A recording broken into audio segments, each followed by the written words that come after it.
Olá pessoal, continuando os nossos vídeos sobre filosofia, hoje nós vamos abordar uma seguinte questão: qual a abrangência atualmente da filosofia? Eu digo atualmente porque isso é uma coisa que foi mudando com o tempo. No início dos tempos, digamos assim, tudo era filosofia, tudo eram indagações que o homem fazia a respeito das coisas que ele observava nele mesmo, na natureza, né? Não existia uma preocupação científica de nada. Com o tempo, aquilo que era apenas uma indagação passou a ser observada e questionada de uma outra forma, de uma forma mais científica, de uma forma mais empírica, quer dizer, com uma visão mais empírica, ou seja, chove. Por que chove?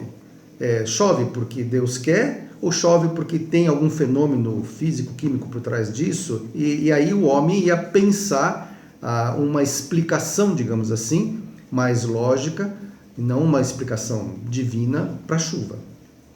Então, aquilo que no começo era uma observação biológica, passou com o tempo a se tornar uma ciência, que é a biologia. Isso aconteceu com a biologia, aconteceu com a física, aconteceu com a química e assim por diante. Então, no início do processo de pensamento do Homo sapiens, né,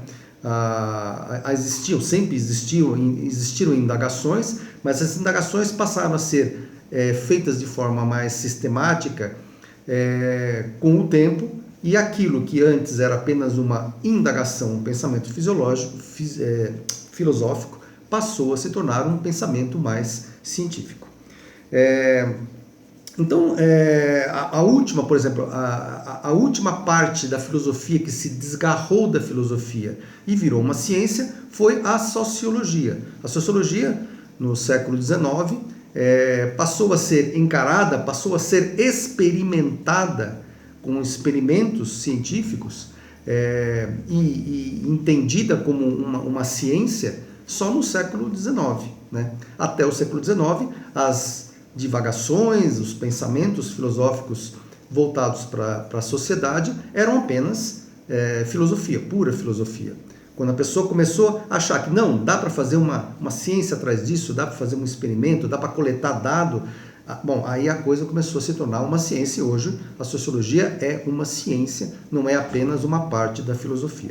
O que sobrou então na filosofia hoje em dia, que não é mais ciência, que apenas continua no âmbito do pensamento filosófico? Nós ainda temos a metafísica, e a metafísica diz respeito a Deus, às almas, aos espíritos, as coisas que são não palpáveis, que são as coisas que estão fora da física, por isso que chama-se metafísica. Nós temos a epistemologia. A epistemologia é o estudo, o pensamento filosófico do aprendizado, da capacidade de se aprender. Por que se aprende, como se aprende, né? Nós temos a lógica, nós temos a ética e a moral, que não são ciências, são divagações, são pensamentos puramente filosóficos, e nós temos a estética.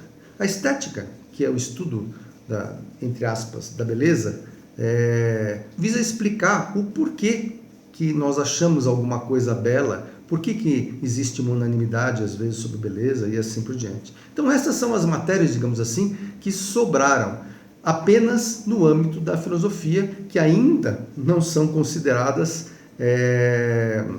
ciência. Eu digo ainda porque a ciência evolui, em especial a neurociência evolui, e eu não ficaria surpreso que de repente, por exemplo, estética fosse entendida como uma manifestação de sinapses e neurônios e partes do cérebro. Quer dizer, alguém achasse uma explicação muito convincente para aquilo que nós achamos de belo, de bonito, e se isso se tornar uma coisa palpável, passa a ser então uma coisa que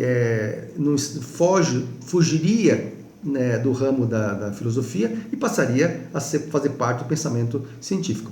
Uma coisa que tem que ficar bem clara é que quando eu falo fugir da filosofia e passar a fazer parte do pensamento científico, a ciência, na verdade, é uma complementação do pensamento filosófico. Não existe ciência sem um embasamento filosófico. Não é à toa que nos Estados Unidos, por exemplo, quando você faz o doutorado, o título que você recebe é o PhD. PhD é o Philosophy Doctor, o doutor em filosofia. Né? Por quê? Porque é entendido que não existe a menor possibilidade de você fazer ciência sem pensar antes na problemática. Então, a ciência, embora ela se desloque da filosofia pelo seu caráter epistemológico, ela não existe sem a base filosófica. Se você gosta desse tipo de vídeo, dê um like, compartilhe, se inscreva na nossa página e se você quer que a gente discuta sobre um assunto filosófico, mande um e-mail para a gente ou mande uma mensagem que a gente faz um vídeo para você.